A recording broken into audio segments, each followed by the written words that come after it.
राधे राधे, हरे कृष्णा। आज के ब्लॉग की शुरुआत जो है मैं कर रही हूँ सुबह के अपने प्राणायाम से। आज सुबह मैं उठ गई थी 5 बजे। और आपको बताओ, जब हम सुबह सोकर उठते हैं ना, तो हमको इतना ज्यादा फ्रेश फील होता है। सुबह तो उठते हैं, लेकिन सुबह उठने का ये मतलब नहीं कि आप 9 बजे 10 बजे सोकर उठ रहे हो। वो उठने का समय एक अलग होता है। और जब आप सुबह 5 बजे सोकर उठते हो ना, वो फ्रेशनेस होती है हवा में, जो वो वातावरण में वो जो एकदम शुद्ध हवा होती है, शांति होती है, चिड़िया की आवाज, कोयल की आवाज, ये आपको 10 बजे सोकर उठोगे ना तो नहीं मिलेंगी। इसलिए ना आपको सुबह उठना चाहिए, जो कि आपके शरीर के लिए, आपके स्वास्थ्य के लिए भी बहुत अच्छा होता है। तो सबसे पहले मैंने प्राणायाम किया। उसके बाद मैंने हल्का फुल्का जो है सूक्ष्म व्यायाम किया। ज्यादा उछल कूद वाला व्यायाम मैं नहीं कर रही थी, क्योंकि मुझे जो प्रॉब्लम चल रही है पीसीओडी की, इस वजह से मैं बिल्कुल हल्का फुल्का जो व्यायाम होता है ना, योगा, वही करती हूँ। क्योंकि क्या होता है ना कि प्रॉब्लम आपकी जो होती है ना वो ज्यादा बढ़ जाती है। एक्सरसाइज करने के बाद मैंने नाम जप किया आधा घंटा, काउंटर से कर लेती हूँ। और माला भी रखी है, तो माला नहीं कर पाती हूँ, झूठ नहीं बोलूंगी आपको। क्योंकि आपको मैं चाहे तो बोल भी सकती हूँ कि मैं 16 माला करती हूँ, लेकिन नहीं कर पाती हूँ। अपना जो मैट और कंबल था वो मैंने उठा लिया। और नीचे आने के बाद मैंने खिड़की का सिर्फ पर्दा हटाया, खिड़की नहीं खोली मैंने। क्योंकि जब से वो सांप मैंने देखा था ना, तब से इतना ज्यादा डर लग रहा है कि सारे खिड़की दरवाजे खोलने का मन ही नहीं करता। ऐसा लगता है कि ये दरवाजा खोलूंगी तो इधर से तो नहीं आ जाएगा, या फिर ये खोलूंगी तो। इसलिए क्या करती हूँ ना कि सिर्फ एक ही दरवाजा खुला रखती हूँ। किचन का दरवाजा ज्यादातर बंद रहता है, भले मैं किचन की खिड़की खोल लेती हूँ। क्योंकि दो दरवाजे हैं, तो जहां काम करती हूँ ना, वही वाला दरवाजा खुला रखती हूँ। शर्मिला आ जाएंगे तब मैं दोनों दरवाजे खोलूंगी, क्योंकि वो झाड़ू पोछा करती है ना, तो इस वजह से तब मुझे डर नहीं लगता, क्योंकि वो भी रहती है साथ में। तो नल आ गया। सुबह वैसे मैं उठी थी ना 5:30 5 बजे, तो 5:30 बजे मैंने चिड़िया लोगों को क्या कर दिया था, दाना डाल दिया था। छोटा खंडा लेके आती हूँ, वो डालती हूँ उनके लिए। और अभी जो है मैं उनके लिए पानी, यहाँ पे जो मटका टंगा हुआ है पेड़ पे देख रहे हो आप, उसमें मैंने पानी डाल दिया। और अभी आपको बताओ, मेरी जो 3 महीने पुरानी जो है ना मेहनत, वो आज रंग लाने वाली है। जो मैंने जो किचन का वेस्ट होता है ना, वो मैंने इन बोरियों में, इन मटकों में, और ये जो दो बकेट है इसमें जमा करके रखा था। ये पूरा फुल हो गया था, मतलब इसको अब, और आप अभी देखिए ना कितने सा हो गया, बिल्कुल एकदम थोड़ा सा। ये देखिए कुछ भी नहीं निकल रहा। ये बहुत अच्छी तरह से कंपोस्ट हो गई है, देखिए पूरी सूख गई है मटके की एकदम। और जो ये वाली बड़ी बाल्टी थी ना, इसकी भी पूरी सूख गई है। सिर्फ थोड़ी सी जो गीली है ना, हल्की सी, वो बोरी के अंदर जो है ना, वो वाली जो है हल्की सी गीली है, तो उसको हम क्या करेंगे, सबको सुखाएंगे। अभी एक्चुअली देखिए सुबह सुबह का समय है, कितनी ज्यादा हवाएं चल रही है। नहीं तो मैं इसको क्या करने वाली थी ना, एक चटाई बिछा के या फिर पुरानी बोरी बिछा के इसको मैं नीचे फैला के सुखाने वाली थी। बोरी का ना हल्का हल्का सा गीला है। तो अगर आप भी ऐसे वो बनाते हो ना, जो किचन का वेस्ट निकलता है सब्जियों का, या फिर आपके पास जो प्याज लहसुन जो भी वेस्टेज निकलता है किचन का, तो आप इस तरह से इसको बना सकते हो। ये पौधों के लिए बहुत ही ज्यादा फायदेमंद होती है। इतनी सारी बन गई है, ये बहुत बड़ा टब है, पता है आपको। दिख रहा है ऐसे छोटा, लेकिन काफी बड़ा है ये। तो इसको क्या करना है आपको, सुखाना है 3 से 4 दिनों के लिए। ठीक है। ये अच्छे से जब सूख जाए ना, तो इसको हाथों से या फिर किसी लकड़ी की मदद से, या फिर जो बत्ता होता है ना, उससे आपको क्या करना है, इसको हल्का हल्का कूट लेना है। मैं बताऊंगी जब इसका वीडियो आगे मैं बनाऊंगी ना अगले व्लॉग में, तो आपको दिखाऊंगी। अभी तो इसको मैं सूखने के लिए छोड़ रही हूँ। उसके बाद इसको क्या करना पड़ता है, जब अच्छे सूख जाए ना, उसको कूट के छानना पड़ता है। छानने के बाद एक अच्छी पॉलीथीन में, एक बैग में इसको भर के रख लीजिए। और जब अभी बरसात का मौसम आएगा तो अपने पौधों पे डालिए, उसको बहुत ही अच्छी होती है। तो ये सब उसको सुखाने के लिए मैंने एक साइड में रख दिया। नल आ गया था, तो मैंने सोचा कि चलो ये गाड़ी रखी है, इसमें बहुत ज्यादा डस्ट बैठ गई थी, उसको आज धो लेती हूँ। बाल्टी और मग्गे से धो धो रही थी, लेकिन ना बात नहीं बनी, तो फिर मैंने क्या किया, पाइप लगा लिया। पाइप से क्या थोड़ा जल्दी जल्दी हो जाता है। छोटा पाइप है लेकिन बहुत ज्यादा फोर्स होता है नल में। और आप देख सकते हैं हवा इतनी तेज चल रही है, बहुत ही ज्यादा हवाएं तेज चल रही है।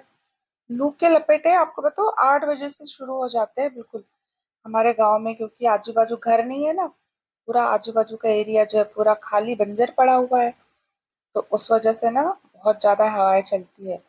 और अभी तो सुबह का समय है तो थोड़ी छाव है।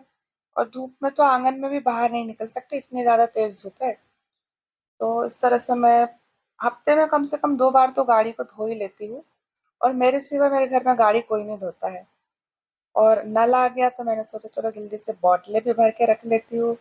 और हवा इतनी प्यारी लग रही, इतना अच्छा मौसम लग रहा है। बस इसी की वजह से जो है ना, वो जो सांप है रसेल वाइपर, वो घर के अंदर आ गया था, क्योंकि उसको मेरे यहाँ ना बहुत ज्यादा ठंडक लगी। 8 साढ़े 8 बजे आप वो आ गया था अंदर, बिल्कुल जहां मैं हूं ना, बस वही गेट से इंटर किया था उसने। तो मेरा तो ध्यान पता है बहुत ज्यादा, मतलब इधर उधर ही रहता है कि कहीं वो आ ना जाए। बहुत डर बैठ गया मेरे मन में। कचरे की गाड़ी आ गई थी, कचरा भी डाल दिया मैंने। सुबह के समय में इतने सारे काम होते हैं ना, बहुत ज्यादा, जब नल आ जाता है। और अगर आप एक गलती करते हो रात में, अगर किचन साफ करके नहीं सोते हो ना, तो कसम से बता रही है आपको, सुबह आपको इतनी ज्यादा दिक्कत होंगी ना किसी भी चीज की, कि आपको वो 1 घंटा आपका पूरा वहां पे वेस्ट हो जाएगा किचन साफ करने में। इसलिए मैं क्या करती हूँ ना, रात में किचन साफ करके सोती हूँ, तो मुझे सुबह में बिल्कुल दिक्कत नहीं होती।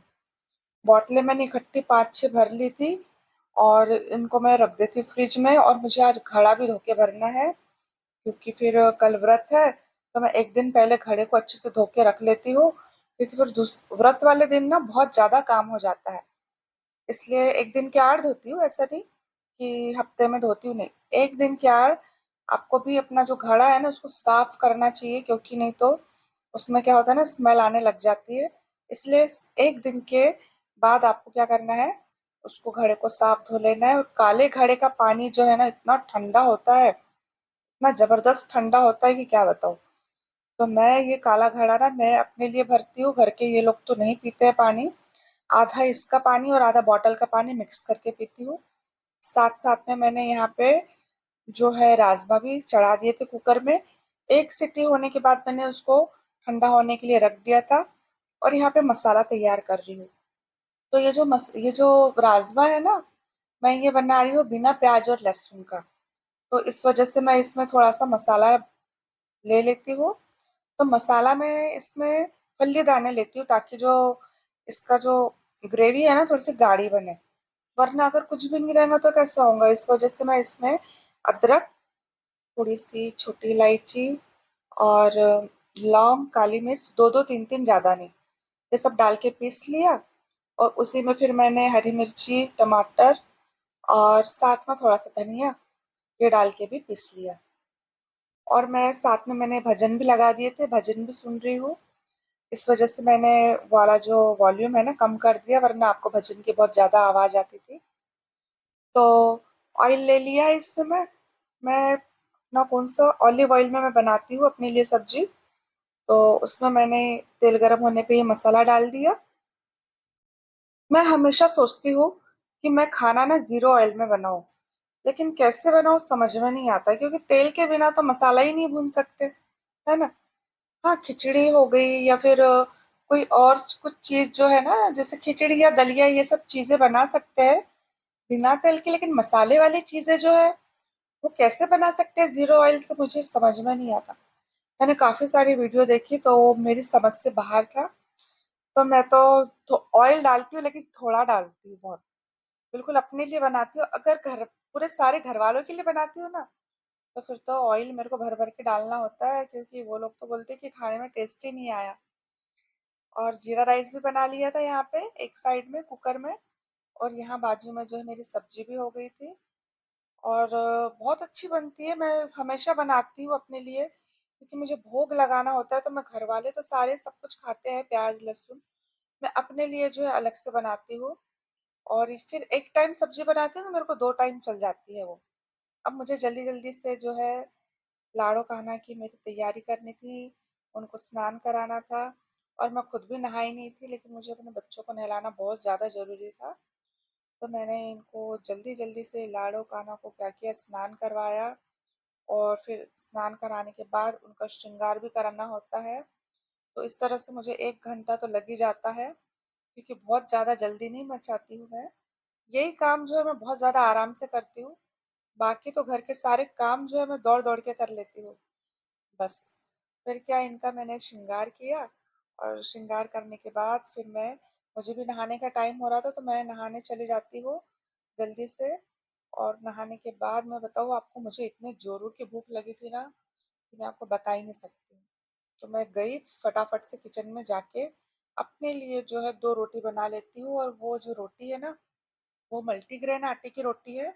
तो बहुत थोड़ा आटा अगर उसको पहले से लगा के रख लो ना, तो रोटी है ना गीली हो जाती है। तो इसलिए इसका नक्शा जो है ना, ये नक्शा बन जाता है भारत का। मतलब देखिए आप, बिल्कुल गोल नहीं बनी है वो, ऐसी बनती मेरी रोटी। तो मैं थोड़ा सा घी लगा के इस तरह से अपने लिए 2 रोटी बना लेती हूँ और मेरी थाली भी तैयार हो गई। अब क्या था, जल्दी जल्दी से मैं खाना खा लेती हूँ भाई। बिना भूख के तो रह ही नहीं सकते, मतलब बिना खाए तो रह ही नहीं सकते। और भूख इतने जोर से लगी थी ना कि मैंने तो है बालों को भी नहीं बांधा, बाल धो के आई थी आज मैं। और मैंने वैसे ही खाना शुरू किया। और खाना खाने के बाद इतनी नींद आ गई थी एकदम आंखों में कि क्या बताऊँ। मुझे नाम जप भी करना था, तो मैं नाम जप यही बेडरूम में बैठ के कर लूंगी। तो सबसे पहले तो आप धूप देखिए, खिड़की, बाप रे इतनी जबरदस्त धूप। अगर किचन हो गया या फिर हॉल हो गया या बेडरूम, कहीं की भी अगर आप खिड़की या फिर पर्दा तक के अगर खुला रखते हो ना, तो आपको बता रही हूँ पूरे कमरे जो है इतने गर्म हो जाते हैं, आग से उबलने लग जाते हैं बिल्कुल। तो मेरा तो यही होता है दोपहर को जब मैं खाना खाती हूँ ना, खाना खाने के बाद बढ़िया आराम से बैठ के बेडरूम में एसी चालू करके एक ठंडे पानी की बोतल लेके फिर अपना आराम से बैठ के नाम जाप करती हूँ। लेकिन मुझे आज सुबह से हेडेक हो रहा था। जब भी मेरा हेडेक होता है ना, तो मुझे ऑटोमेटिक समझ में आ जाता है कि मेरा जो है ना बीपी बढ़ा हुआ है। तो मैं अपना बीपी चेक कर रही हूँ और आपको बताओ बीपी तो बहुत ज़्यादा नहीं था, 138 था। तो मैंने सोचा चलो ठीक है, कंट्रोल में है, क्योंकि अनुलोम विलोम करती हूँ ना सुबह। अभी मेरा बीपी जो है ना, अनुलोम विलोम की वजह से कंट्रोल में है। नहीं तो क्या होता है ना, पहले 160, 170, 180 ऐसे जाता था। अभी जो है वो बीपी 135, 138, 140 ऐसा रहता है। और मेरे लाड़ू कान्हा मेरे साथ ही सोते हैं पलंग पे। उनको मैं अपने से अलग नहीं सुलाती हूँ। अगर पलंग पे नहीं सोएंगे तो फिर उनकी जगह है टीवी यूनिट के पास, वहां पे उनका पलंग रहता है, छोटा सा बेड है उनका। तो अभी तो दोपहर को तो मेरे साथ ही सोते हैं। और बस अब क्या है, आधा 1 घंटा मैंने अपना जो है नाम जप किया। और उसके बाद मुझे बहुत जोरों की नींद आ रही थी। कुछ नहीं तो कम से कम आधा घंटा तो रेस्ट करना ही चाहिए सबको। तो मैं उठ के जल्दी से लाइटें बंद करके थोड़ा सा मैं भी आधा 1 घंटे के लिए सो जाती हूँ। और आज का व्लॉग जो है ना, मैं यहीं पे खत्म करूंगी, क्योंकि इतना ज्यादा हेडेक हो रहा है मेरे को कि मैं आपको बता नहीं सकती। तो चैनल को सब्सक्राइब कर दीजिए।